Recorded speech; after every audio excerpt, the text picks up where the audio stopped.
तो जिन विधायकों ने ऑफर मिलने का दावा किया उसमें आम आदमी पार्टी के विधायक मुकेश अहलावत शामिल हैं। अहलावत ने जिस नंबर से फोन आने का दावा किया, हमारे सहयोगी अरविंद ओझा ने उसी नंबर पर कॉल किया। क्या बातचीत हुई, सुनिए। जो एक आम आदमी पार्टी विधायक, सुनो जी, सुबह मेरी उनसे बात हुई थी, वो हमारे विधायक हैं। ठीक है, मैं जी, सुल्तानपुर माजरा गांव का रहने वाला हूँ। जी, और अभी 2-4 और लोगों की इधर उधर की कॉल आई थी और उसकी 2 मिस कॉल आई थी। मैं आपको उसका स्क्रीनशॉट भेज रहा हूँ, उसकी ठीक मिस है, कॉल का।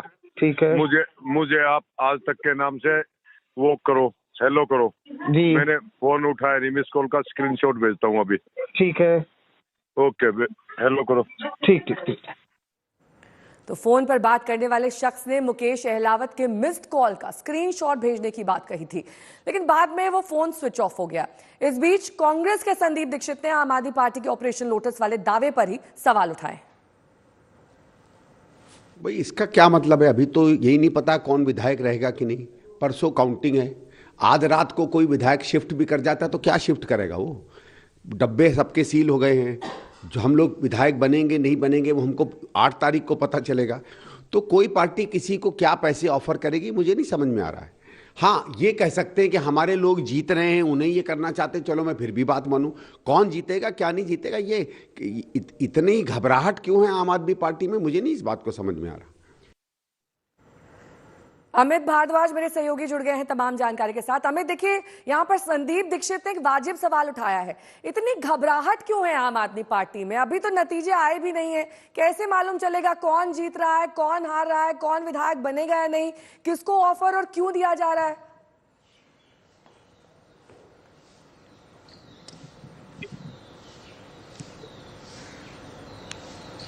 शायद अमित तक मेरी आवाज नहीं पहुंच रही है। इस बीच हिमांशु मेरे सहयोगी जुड़ गए हैं तमाम जानकारी के साथ। हिमांशु, देखिए, जिस तरीके से एग्जिट पोल और तमाम सर्वे आए हैं वो बीजेपी के फेवर में चल रहे हैं। ऐसे में अब बीजेपी की रणनीति क्या है? क्योंकि इंतजार तो चलिए नतीजों का करना होगा, लेकिन प्लान और काउंटर प्लान, तमाम स्ट्रैटेजीज उनकी रेडी होंगी कि अगर पूर्ण बहुमत आता है तो क्या करेंगे, हंग होता है तो क्या करेंगे, एक तरफा होता है तो क्या करेंगे?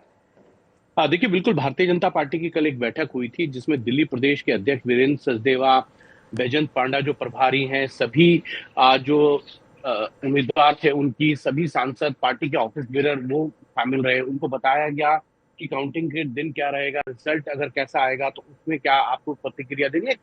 तरह तरह की चर्चाएं वहां हुई हैं। लेकिन एक चीज भारतीय जनता पार्टी को जिस तरीके से एग्जिट पोल्स के अंदर जो है वो बहुमत मिलता दिख रहा है, उसको लेकर भारतीय जनता पार्टी सजग भी है। उनको ये उम्मीद तो है कि वो सरकार बना रहे हैं, लेकिन अगर 2-4 सीटें कम रह गई तो भारतीय जनता पार्टी की क्या स्ट्रैटेजी रहेगी? क्योंकि 2013 के अंदर जब भारतीय जनता पार्टी और अकाली दल को 32 सीटें मिली थी, तब डॉक्टर हर्षवर्धन मुख्यमंत्री के चेहरे थे भारतीय जनता पार्टी के, और उन्होंने तत्कालीन जो एलजी थे उनसे जाके मुलाकात की और उनको कहा कि वो सरकार नहीं बनाएंगे, जबकि उनको केंद्रीय नेतृत्व की तरफ से ये कहा गया था कि आप जाइए और सरकार बनाने का दावा कीजिए और समय मांगिए और शपथ ग्रहण कीजिए। लेकिन तब डॉक्टर हर्षवर्धन ने ये नहीं किया था और उसके बाद आम आदमी पार्टी और कांग्रेस ने जो है गठबंधन की सरकार बनाई और 49 दिन वो सरकार चली थी और उसके बाद अरविंद केजरीवाल ने इस्तीफा दे दिया था। भारतीय जनता पार्टी इस बार इस तरीके की कोई भी गलती नहीं करेगी। अगर सिंगल मेजोरिटी में उनके और सरकार नहीं आती और सिंगल लार्जेस्ट पार्टी अगर वो बनते हैं तो सरकार बनाने का दावा जो है भारतीय जनता पार्टी की तरफ से ही किया जाएगा। और फिर बहुमत को कैसे लाया जा सकता है, ये एक अलग मुझे लगता है पूरा प्रोसेस हो सकता है। लेकिन भारतीय जनता पार्टी अभी पूरी तरीके से कॉन्फिडेंट है कि उनको इस बार 27 साल से जो सत्ता से बाहर है दिल्ली में, इस बार उनको सत्ता मिलेगी और वो भी पूर्ण बहुमत के साथ मिलेगी। लेकिन अगर कुछ इफ एंड बट होगा तो उसकी तैयारी भी भारतीय जनता पार्टी आलाकमान जो है वो मुझे लगता है उन्होंने पहले सोची होगी। अगर नतीजे उनकी इच्छा अनुसार नहीं आते हैं तब देखना होगा कि क्या भारतीय जनता पार्टी के पास नंबर्स कितने हैं, क्या वो 10 सीटें कम है, 5 सीटें कम है। अगर single largest party Bharatiya Janata party आएगी तो ये तय है कि भारतीय जनता पार्टी दिल्ली में सरकार बनाने का जो है दावा पेश जरूर करेगी। लेकिन बात फिर 2013 वाली वही गलती जो है वो आकर नहीं टिक जाती है हिमांशु कि सीएम का चेहरा कौन होगा।